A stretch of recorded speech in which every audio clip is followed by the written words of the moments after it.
ขอเจริญพรท่านสาธุชน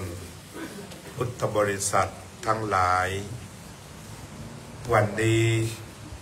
พวกเราทั้งหลายได้มาประชุมพร้อมกัน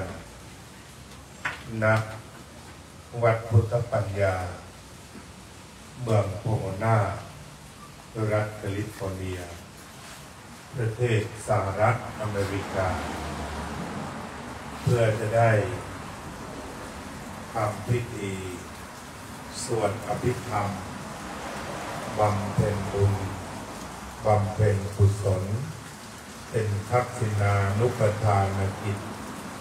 อุทิศแด่คุณโยม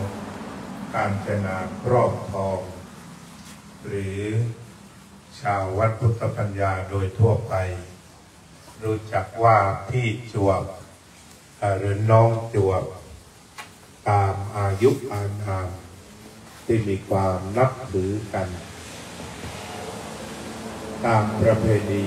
ของชาวพุทธเมื่อมีใครล่วงลับจากไปญาติสองฝ่ายก็จะได้ทำบุญอุทิศญาติที่หนึ่งก็คือญาติโดยสายโลหิตในวันนี้ก็มีโยมพี่วีซึ่งเป็นพี่ชายที่ใกล้ชิดเป็นพี่ชายที่รักน้องสาวที่รักพี่มากที่สุดเป็นครอบครัวที่ดูแลใกล้ชิดนี่ก็เป็นญาติสายโลหิตต่อไปทางวัดพุทธปัญญาที่มากันวันนี้เราเรียกว่าญาติโดยทางธรรมะพระพุทธเจ้าสอนพวกเราไว้ว่าสิ่งที่จะทำให้ญาติทั้งสองเหนียวแน่นก็คือความเมตตาต่อกันเมื่อมีความเมตตาต่อกันทุกคนเป็นญาติเหมือนกันนั้นญาติสายโลหิตพี่น้องแท้ๆก็เป็นญาติที่รู้จักกันเอื้อเฟื้อเผื่อแผ่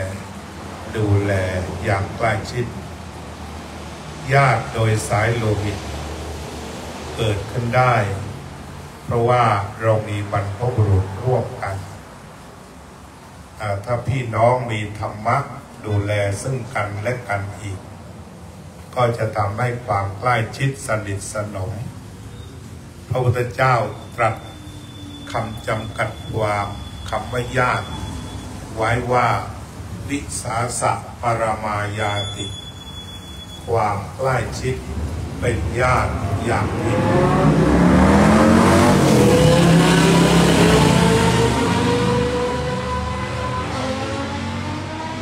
ความหมายของคำว่าความเป็นญาติฉะนั้นเวลาที่เรามีบุคคลที่รักจากไปเราจึงมีญาติกันทั้งสองฝ่ายกล่าวสำหรับพี่จวบก็มีญาติมาอย่างพร้อมหน้านั่นคือญาติสายโลหิตและก็ญาติโดยธรรมแต่ญาติโดยธรรมนั้นก็เกิดขึ้นจากพี่จวบเป็นคนมีความเมตตากรุณาจึงมีเพื่อนฝูงมากมายมีหลายส่วนด้วยกันเพราะเป็นคนที่มีน้ำใจเอื้อเฟื้อเผื่อแผ่พูดจาไพเราะเลยมีเพื่อนจากหลายกลุ่มกล่าวเฉพาะ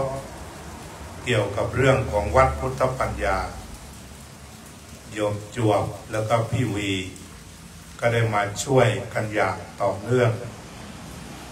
สำหรับโยมจวบนั้นก็มาตั้งแต่โยมวันเพ็ญมาเปิดโรงเรียนเป็นแล้วก็มีเพื่อนร่วม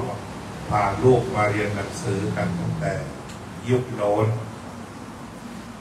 พี่จวบกับพี่รัฐทั้งสองอยู่ใกล้วัดงั้นในช่วงแรกๆที่แข็งแรงดีอยู่ก็จะมาวัดคู่กันเสมอเรียกว่าไม่กำหนดว่าเป็นวันอะไรว่าง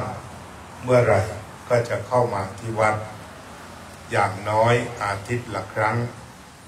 หรืออย่างมากก็2-3 ครั้งถ้าบางคราวก็นิมนต์พระไปฉันที่บ้านที่หลังบ้านก็มีความใกล้ชิดสนิทสนมเรียกว่าเป็นญาติอย่างยิ่งแต่วัดพุทธปัญญา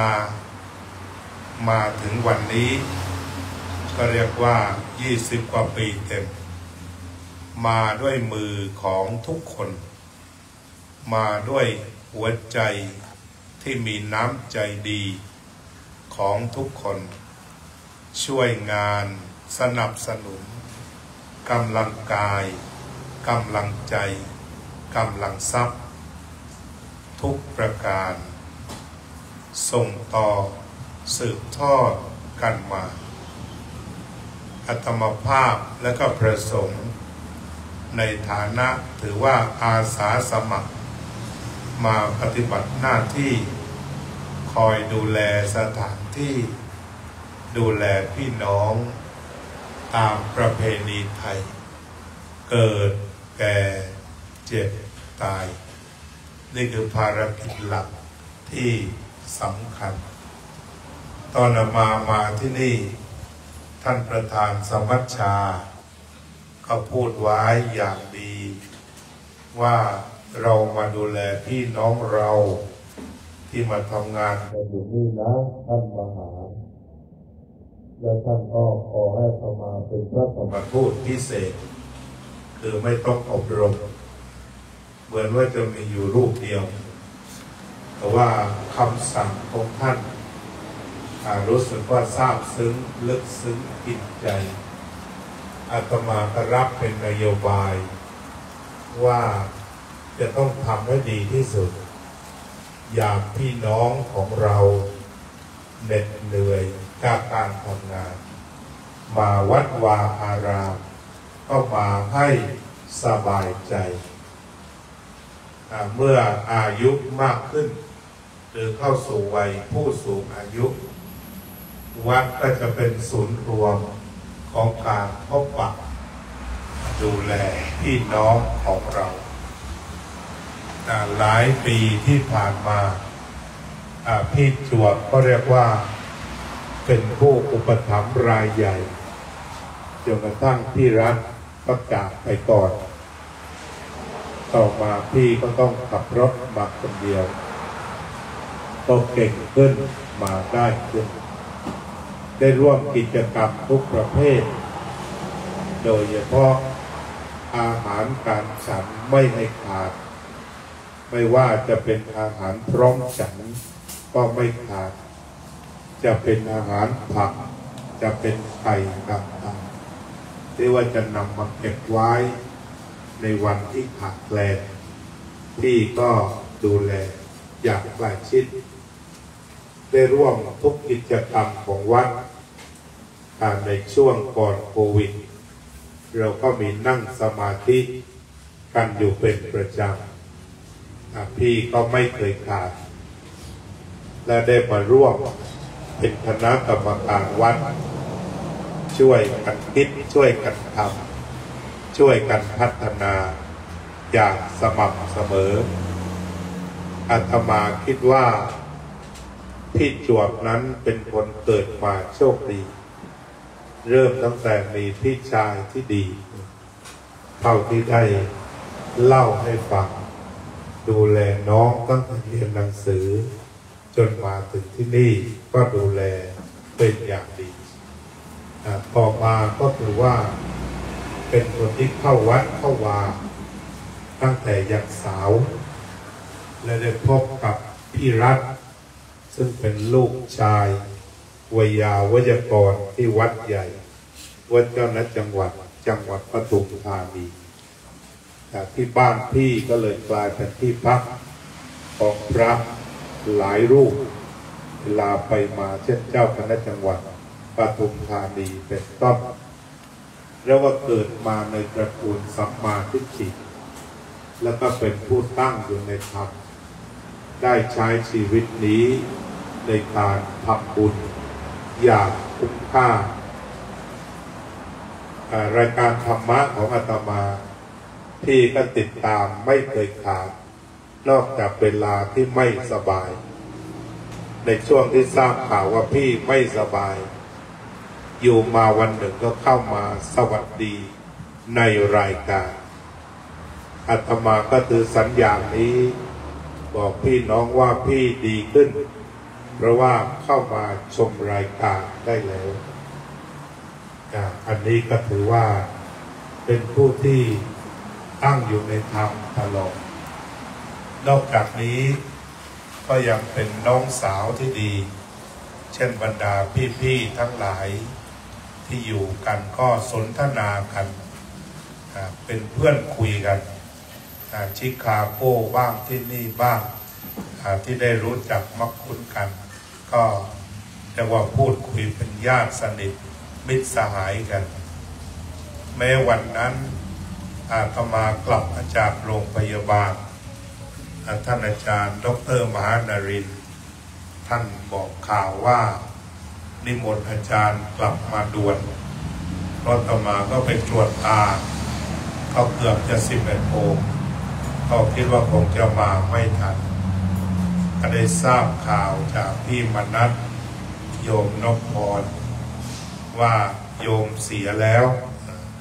ก็ทราบข่าวกันประมาณสัก9 โมงได้รับข่าวจากพี่วีมาอีกต่อหนึ่งก็เลยรีบกลับกันมาแล้วก็โยมสุวรรณาซึ่งเป็นเจ้าภาพวันอังคารวันนั้นเขาบอกยังส่งดอกไม้ให้โยมอยู่เลย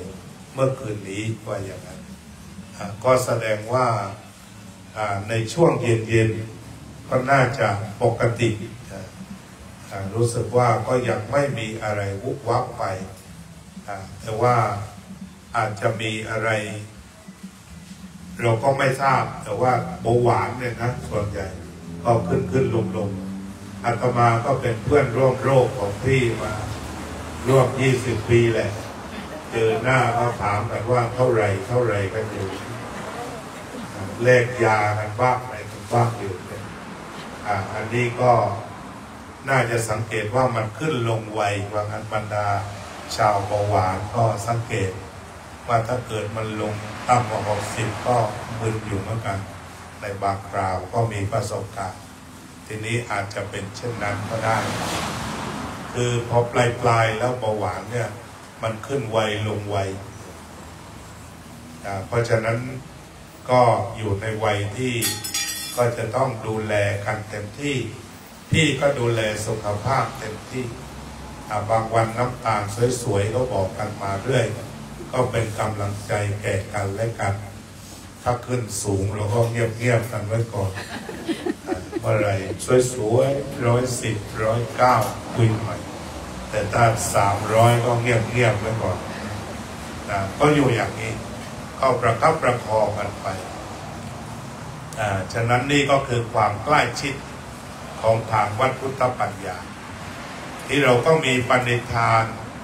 ว่าทางวัดเราจะดูแลพี่น้องอย่างเต็มที่โดยเฉพาะก็ปวารณาและบอกกันเอาไว้ว่าเรื่องทางการ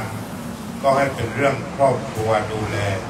จะติดต่อราชการต่างๆแต่ถ้าใครเป็นอะไรอย่างไรก็ปวารณาไว้ก็มาที่วัดด้านพิธีต่างๆบางทีคนเขาก็ชอบตกใจเวลามีเหตุแบบนี้ก็เข้าใจตามจากไปฉะนั้นทางวัดของเราพี่น้องคณะกรรมการแล้วก็เรียกประชาวัดทุกคนก็มีความยินดีที่จะดูแลด้านพิธีกรรมด้านการสวดด้านอะไรต่างๆให้ทุกคนปวารณาเปิดหัวใจไว้และโดยเฉพาะอย่างเหมือนของพี่จวบอย่างนี้อาตมาก็ถือว่าเป็นคนที่อยู่กับวัดดูแลกับวัดแต่อาตมาก็ไม่ได้ดูคนญาติโยมที่มาวัดว่าเป็นคนอื่นแต่ดูเป็นพี่น้องทั้งหมดที่มากันนานๆเราก็เรียกว่าครอบครัววัดพุทธปัญญาเช่นวันรดต้นโพก็วันครอบครัว ตอนนั้นก็มากันเยอะก็จะได้พบกันฉะนั้นในบางคราวทางวัดเราก็เรื่องพิธีกรรมสวดภาพอะไรต่างๆทำให้ได้อย่างเต็มที่แต่ว่าส่วนการประสานงานด้านชาปนสถานพวกนี้ก็เป็นทางครอบครัวก็ได้ทราบว่าประสานงานกันไปไกลพอสมควรแต่ว่ายังไม่สามารถกำหนดวันได้ทางวัดก็จะรอฟังข่าวแล้วเราก็จะไปกันในวันเผาอีกทีหนึ่งถ้าพี่วีส่งข่าวอาตมาก็จะขึ้นเฟซแล้วก็ให้ท่านอาจารย์ดร.มหานรินทร์ได้บอกกันไปทางไลน์อีกทีวันนั้นขึ้นมาประมาณชั่วโมงเดียวก็เข้ามาแสดงความอาลัยกันจำนวนมากบางคนก็โทรศัพท์มาหาอาจารย์มีหลายๆคนที่รู้จักกันเพราะฉะนั้นก็พี่เป็นน้องของทุกคนวันนี้อาตมาคิดว่าเป็นเวลาอันพอสมควรก็เลยจะจัดสวดอภิธรรมให้ตามประเพณีทั่วไปทีนี้ระหว่างยังไม่ได้เผาถ้าเรามีเพื่อนฝูงคนไหนอยากจะจัดสวดอภิธรรมก็ตรงมาบอกได้เลยก็จะจัดให้ไปเรื่อยๆจนกว่าจะถึงวันเผาเพราะว่าที่วัดเราจัดง่ายๆไม่ได้ลำบากอะไรมาปุ๊บบอกปั๊บก็สวดทำพิธีให้แบบง่ายๆอันนี้ก็ภาวนาไว้ส่วนหนึ่งในฐานะที่เป็นที่รักของทุกคนเป็นญาติสนิทของทุกคนเพราะฉะนั้นวันนี้เราก็ได้มาแสดงความเป็นญาติให้ปรากฏโดยมากันด้วยความรักด้วยความเมตตามันมีคติไทยอย่างหนึ่งบอกว่าไม่ใช่ชาติไม่ใช่เชื้อถ้ามีความเอื้อเฟื้อก็เหมือนเนื้ออาตมาแม้เป็นชาติเป็นเชื้อถ้าไม่มีความเอื้อเฟื้อก็เหมือนเนื้อในปากดังนั้นอาตมามาอยู่ที่นี่สิ่งที่เปลี่ยนชีวิตก็คือมีพี่น้องเพิ่มขึ้นจาก6 คนกลายเป็น200-300 คนเพราะว่ามีความเอื้อเฟื้อห่วงใยดูแลต่อกันแล้วก็ถึงเวลาที่อาตมาต้องดูแลทุกคนอย่างที่มีความทุกข์ใดๆแม้มีชีวิตอยู่ไม่สบายใจอะไรก็ขอให้มาที่วัดอาตมาเคยเห็นในTikTokอันหนึ่งโยมคนหนึ่งอาจจะไปเจอวัดไหนไม่ทราบก็เขียนว่าวัดในอเมริกาไม่อยากเข้าไปนะขอข้าวกินพระไล่เอาอาตมาก็เลยทำTikTokบอกว่าถ้าจะกินข้าวก็มาวัดพุทธปัญญาไม่ได้เป็นอย่างที่เคยไปหลอกคนนั้นเขาพูดแกคงจะไปเจอมันก็ดีทุกวัดนั่นแหละแต่อาจจะไปเจอพระบางองค์นะไปแบบผิดพระผิดทางผิดเวลาก็ได้ก็เลยรู้สึกว่าขึ้นTikTokแต่พอวัดในอเมริกาเล่นขนาดนั้นเพราะฉะนั้นก็อันนี้ถ้าถ่ายทอดสดไปก็บอกว่าที่นี่มีความทุกข์มีความต้องการจะนั่งสมาธิสวดมนต์รับประทานอาหารก็ยินดีถ้าให้สวยถ้าจะทานข้าวด้วยก็มาสัก11 โมงแต่ตั้ง5 โมงเย็นพระก็ไม่มีให้เหมือนกันไม่มีสบายก็อย่างนั้นเพราะนั้นถ้าเราจะไปทานข้าวที่วัดต้องไปเป็นเวลาเมื่อกันเพราะว่าไม่ได้เปิดเลี้ยง24 ชั่วโมงแบบนี้ได้ยินมาจากTikTokอย่างนั้นก็เป็นว่าภาวนาแต่ที่นี้วัดไม่ค่อยเปิดส่วนใหญ่หลายคนก็ฉุนบางทีมาแล้ววัดไม่เปิดฉุนหายไปเป็นเดือนก็มีวัดไม่เปิดอะไรต่างๆเล่าความเป็นมาว่าถ้าเปิดแล้วเนี่ยคือขโมยเขาเข้ามาจริงๆวันนั้นนั่งสมาธิอยู่รอแผ่เมตตากำลังจะขายขวดที่จะพาไปเลี้ยงเด็กกันนะภายใน5 นาทีก่อนแผ่เมตตาเนี่ย ขโมยขวดไปได้รถเล็กๆไปวุ๊บไปเลยเพราะเราเปิดประตูอันนี้ก็แล้วอยู่มาวันหนึ่งอาตมานั่งทำการบ้านอยู่ตรงนั้นปีที่แล้วเรียนคณิตศาสตร์เนี่ยนั่งทำแล้วก็เห็นปั๊บเขาเดินมาเขาเดินพุ่งมาตรงนี้ตอนนั้นไว้ขวดที่เนี่ยในถุงดำทำไว้สวยแล้วก็ฝนมันตกที่มันก็มีผ้ายางปิดถุงไว้ดิมันไวมากกว่านี้มันแก้ผ้ายางออกแล้วก็คว้างออกไปข้างนอกก่อนแล้วก็คว้างไอ้กระป๋องขวดได้หนึ่งอาตมาก็มาคุยให้ฟังว่าคุณหิวไหมไม่หิวเมื่อก็หันมาดูอาตมางงอาตมาบอกว่าพอไหมถุงพอไหมอีกถุงไหมตอนที่เหลือเนี่ยฉันจะพาไปขายแล้วไปเลี้ยงเด็กยากจนเป็นโรงงานกลับเราจะเอาอีกไหมเขาบอกว่าพอนะพอแล้วก็ไปอันนี้เคยเจอจังแต่ที่ไม่จังที่มากลางคืนเนี่ยก็ขโมยโต๊ะเนี่ยไป12 ตัวนะเดี๋ยวนี้พัฒนาไปไกลแล้วตั้งแต่ยกเท้าคราวนั้นก็ยังไม่มาอีกอันนี้ก็เป็นห่วงก็เลยต้องมีอะไรมีเจดีย์ครอบเจดีย์ครอบนี่อาจจะมีวันจ๊ะเอ๋พวกคงมาพ่นอะไรอีกก็ต้องทำใจให้หมดแหละก็พูดตามหลักจากนั้นพี่น้องที่มาเราก็มักจะเปิดประมาณสัก10 โมงเพราะท่านอาจารย์ท่านทำสวนอยู่ทางฝั่งโน้นสัก10 ครึ่งอะไรนี่ก็เล่าให้ฟังเรื่องมาแล้วไม่เจอบางคนก็ฉุนขาดกลับไปเลยก็มีตรงนี้ก็เล่าให้ฟังว่าบางทีคล้องไว้อยู่แต่เพราะว่าเราทำงานข้างในก็จะล็อกไว้แต่ว่าถ้าบอกก็ได้หรือโทรเข้ามาก็ได้หรือว่าให้มาสัก11 โมงขึ้นเนี่ยก็เราจะเปิดประตูกว้างนะฮะอันนี้ก็เรื่องของวัดซึ่งมันมีเหตุปัจจัยปีนี้ปล้นจริงๆเผลอไม่ได้เผลอขโมยหมดไม่ทราบทางบ้านโดนกันบ้างไหมป้ายิ้มแป้นเลยป้าต้อยติดโดนทีหลังวัดเหมือนกันก็ต้องแสดงความเสียใจนั่นแหละป้าต้อยติ่งก็ดูแลพี่ก็อย่างใกล้ชิดมีกับข้าวอะไรก็ทำไปส่งบ่อยๆอันนี้ก็พูดถึงว่าก็ยินดีมีความดีใจที่พี่น้องมาที่วัดแล้วก็มีความสุขก็ขอเชิญชวนทุกท่านแหละ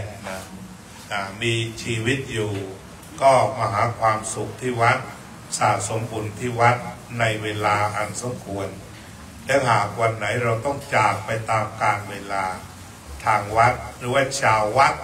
เพราะเรามีสมาชิกกันเยอะก็จะดูแลฉันพี่น้องเหมือนครอบครัวเดียวกันเพราะนั้นการที่ขอทางวัด